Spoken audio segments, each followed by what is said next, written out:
We interrupt this Tampa coronation for a bit of a gyration. That fellow there, Ron Paul, someone had thrown a lay on him to say he is greeted here favorably as a rock star here, most definitely. Ron Paul telling me he likes this ticket. That doesn't mean he is supporting this ticket. Ron Paul, minutes ago. I didn't know what to expect. I knew we had a few friends here, but I was surprised with the enthusiasm and very pleased. Who got you the Hawaiian lay? Who did that? Somebody. Someone in the Hawaii delegation. Yeah. You are, backing the ticket, but you're not wholeheartedly enthusiastic about it. Is that about right? No, that's about it. I haven't endorsed the ticket, and I endorse the principles I've been talking about for a long time, a lot of times on your show, and you know basically what that is. I'm endorsing, peace and prosperity and individual liberty, the Constitution, and I'm more intense on that than I am on the politics of it. So, in a way, as I drift away from the political action, I might even feel more comfortable. There's some things in politics that aren't a whole lot of fun. There's a lot of infighting. I never enjoy that. There's a little bit of that going on now, but I would just assume talk about business problems, economic problems, and the business cycle. Those are the things that really stir my interest. You prefaced your remarks, Congressman, saying you're not quite on board with this ticket then. Does it mean you could leave this convention not supporting it? No, I'm not intending to endorse anybody. Does you have any horse in this race you like? You mean in the total race? Well, Barack Obama, Mitt Romney. I'm not at this moment. I have no plans to endorse anybody, and I think most people realize that. But you're going to vote. I will probably vote. I've done that in the past. Would you err more on the side to Mitt Romney or not? On certain issues. But just remember. But is there a possibility you could vote for Barack Obama? Not too likely. Okay. Is there a possibility you could vote for the Libertarian candidate, Gary Johnson? Well, there's always possibilities of everything, but I haven't made up my mind. Put me down as undecided. But let me just tell you what happened in '76. Ford was president, right, and I was a big Reagan supporter. Went to the convention, but back then I wasn't. Nobody could really care. I never endorsed the ticket, and it was a non-event. I just didn't endorse it because Reagan was my guy. Well, you're a much bigger deal now. You're a national figure. Yeah, but that's only because you get me on your show all the time. But in all seriousness, Congressman, the candidates, Mitt Romney or Paul Ryan himself, in just an interview yesterday, was talking about this notion that, those enthusiastic backers of yours will rally around, as you will rally around this ticket. They're confident you will and they will. Are they overconfident? Are they mistakenly confident? They might be jumping the gun a bit. What do you want to hear out of them? Because I'm not a block. I don't own my delegates. I'm a little bit different. I don't have, all right, I have these delegates. I'm going to release them. I can't release anybody. I don't own anything. They're going to do what they want to do. And if I do something that they don't think is consistent, I'll lose credibility and they won't do what I tell them. Well, are your backers telling you, sir? I think don't sign on board with this ticket? I think they're very independent. I think some are in that position. Some might, and some might go to different parties. But they're individuals, and when they ask me what to do, I said, "Do what you want to do."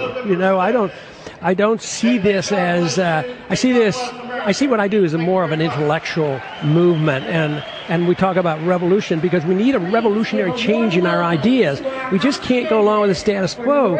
And when you come down to monetary policy and foreign policy and spending and debt, the Republicans and Democrats haven't had a whole lot of difference. In fact, your criticism of Paul Ryan when he was picked was not that he cuts too much, but that he doesn't cut nearly enough. Yeah, matter of fact, you interviewed me on the day we voted. And your point is well taken because over 10 years, even with the Ryan plan, that does shave $5 trillion off spending over 10 years, but we still have more spending than we do this year. Yeah, but it was 30 years to get to a balanced budget. And you argue that's way too long. Way too long. And there were no cuts. It was, the one point that I try to talk about is baseline budgeting. And that should appeal to logic. Why should you have a baseline that's going up steadily, and anything you cut from the baseline is a cut? So they get nearly hysterical if you increase a $100 billion budget to 150. In other words, curb the growth. Yeah. That's not cutting. No, right. It's not. No, you're right about all. that. You're right. But is this party the argument for Mitt Romney, Congressman, picking Paul Ryan was to show that he had that conservative gravitas, that anti-spending gravitas. You don't buy that, it sounds like. Not according to what my speech was on the floor about the Ryan budget, because I voted against it because it didn't really cut anything.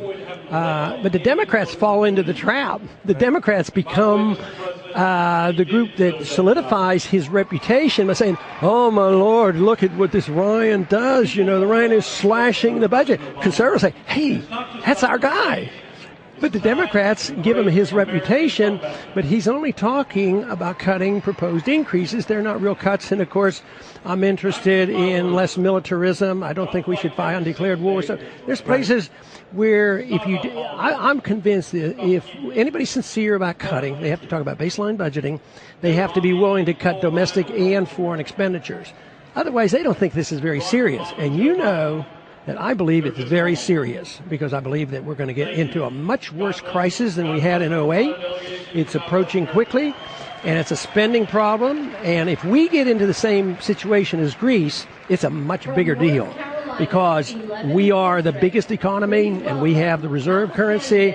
That's what we should be talking about.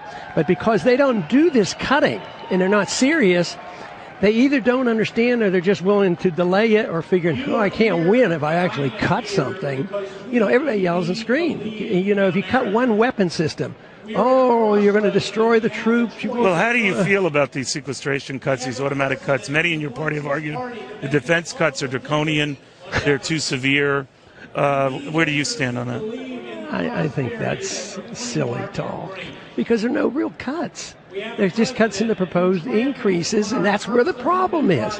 So they fight, they delay it, they get the deficit level increased, the debt level increased, and they agree to sequester funds. And then guess who wants to remove that? Liberal Democrats and conservative Republicans. They both agree. They didn't like the rules. Do you think we have this debt clock running in here, Congress? And I think that is in all reality a difference to you and the issue that you've made it. But, $16 trillion is a lot of money. And do you think we'll ever get that paid off? Oh, absolutely not. There's not a prayer. Governments never pay off the debt, but they liquidate the debt. You don't pay it off. You don't earn it. Like if you and I get into trouble. But is there a way to boom your way out of it? Can you grow your way out of it? No, not at this level. The Romney ticket believes with tax cuts and the like, you can boom your way out. But you can inflate your way out of it, destroy the value of the currency. If we owe $16 trillion, if you destroy, hit 50% price inflation, your dollar lost 50%, you only owe $1 trillion. Could you imagine if interest rates were higher, how much that debt would be? And interest rates will go higher, and they're destined to go higher.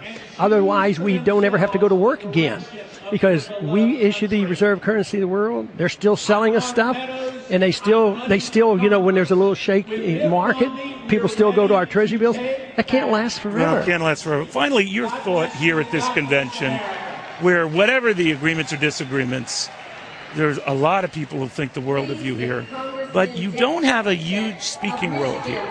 And I'm wondering whether they're kind of soft pedaling you. I don't know what you call it. No, I don't have a. It's not that I don't have a huge speaking role. I don't have a speaking role, but they're anxious. I think they're really anxious. Well, they to count have the our stuff voters. you do off-site. That's what you're doing off-site. But you don't feel. You don't feel you've been treated well by the Romney campaign?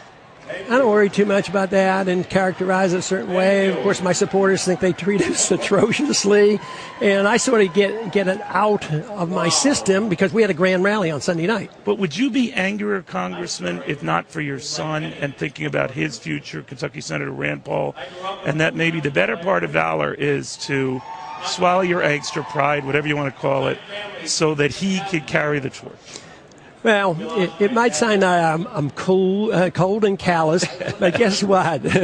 About the time he was 16, I sort of turned him loose. And away he went. And he's on his own. So I can't bestow anything on him, and he's doing a pretty good job, and he will not do things just as I have done it, and he has a pretty good reputation already, so there will be disagreements on strategies. So I think that's pretty normal and understood. You know, Congressman, as the business nerd at Fox, what I've always appreciated about you covering your speeches and your primaries and caucuses, you're the only guy on the planet who could talk about the Federal Reserve and money supply and velocity of currencies and get standing ovations from young people.